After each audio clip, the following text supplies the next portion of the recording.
हमारे टोहाना और इसके आसपास के क्षेत्र के लिए भविष्य के अंदर बहुत लाभकारी होगी। आम जन के लिए तो होगी क्योंकि जब मैं सांसद हुआ तो मेरे को एक चिट्ठी मिली हमारे रेल मंत्रालय से कि आपको जो DRUCC है उसके मेंबर के नाते कोई नाम देना। तो मैंने अपने कुछ साथियों से चर्चा की कि किसका नाम देना चाहिए, कोई किसी का नाम, कोई किसी का नाम, क्योंकि नाम जब भेजते हैं सैनी साहब तो फिर वरिष्ठता के नाम पे आता है पार्टी में कौन वरिष्ठ है। लेकिन मैंने दूसरे दृष्टिकोण से देखा कि हमारे दैनिक रेल यात्रियों की समस्या का समाधान कौन व्यक्ति कर सकता है।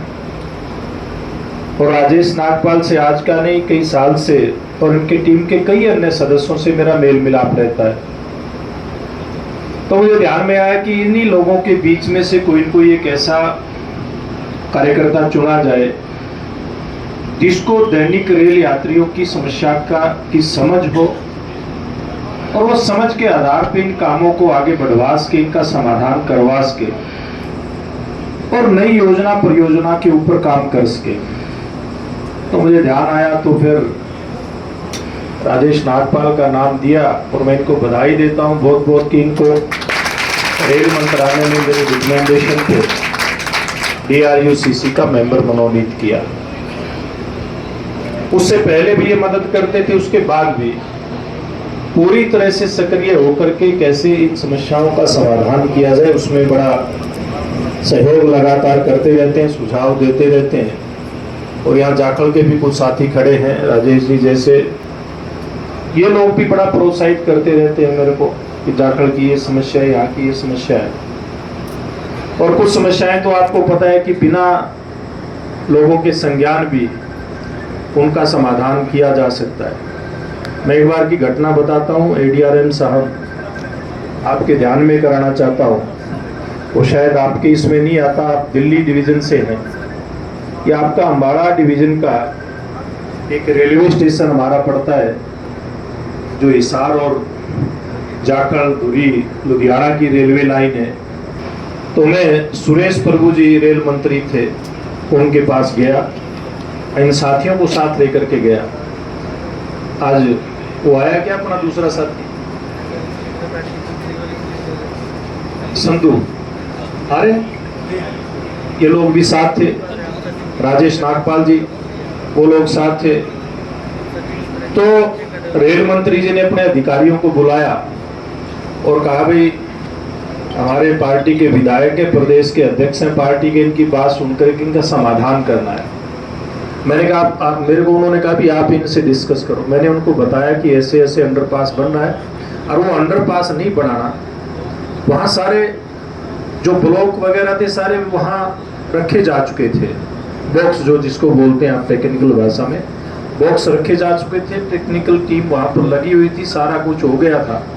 तो मैंने मंत्री जी को कहा, मैं क्या मंत्री जी यहाँ तो अगर ये बन गया है तो बदमाशों का अड्डा बन जाएगा। तो उन्होंने अपने अधिकारियों को कहा भी इसको तो रोको। तो अधिकारियों ने आपस में चर्चा करके, तो ये पता है किस प्रकार की चर्चा करते हैं अधिकारी, लेकिन ये कह दिया कि ये तो नहीं हो सकता जी, काम बहुत आगे बढ़ गया। तो मैंने फिर अपने वाली जो भाषा होती है, बेशक वो रिकॉर्ड करो, मेरे को कोई दिक्कत नहीं है। मैंने उनको कहा, मैं क्या मंत्री जी मैं विधायक भी हूँ, पार्टी का अध्यक्ष भी हूँ, अगर ये बन गया, अगर आप लोगों ने इसका काम शुरू कर दिया, मैं तो वहीं पे धरने पे बैठ जाऊंगा, मैं इसको बनने नहीं दूंगा किसी भी सूरत में। बनाना है तो आगे जंक्शन जो जाखल है उसके पास अंडरपास बनाइए। तो मंत्री जी को बात समझ में, मंत्री जी ने कहा भी इसको एकदम से तुरंत प्रभाव से इसको रोको। और फिर मेरे को कहा भी अब बताओ आपका प्रपोजल। मैंने प्रपोजल बताया, अधिकारी कहने लगे अब 1 घंटे के बाद दोबारा बैठक करते हैं।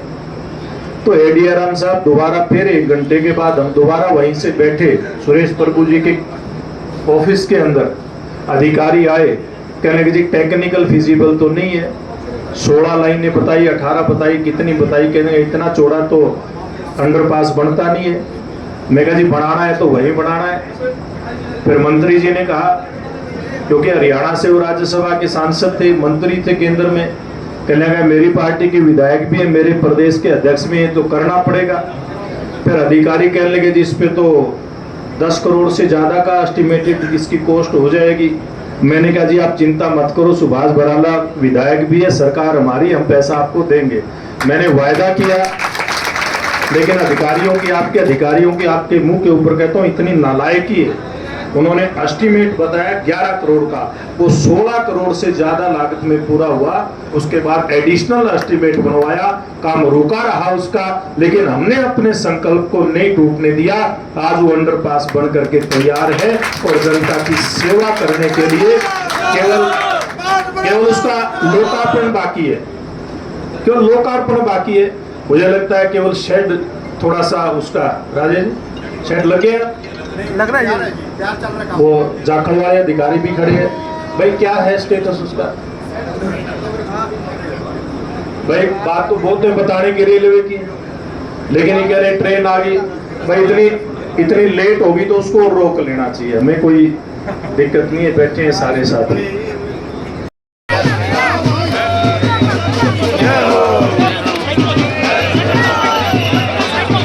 गाड़ी आ गई तो कम की नहीं है भाई।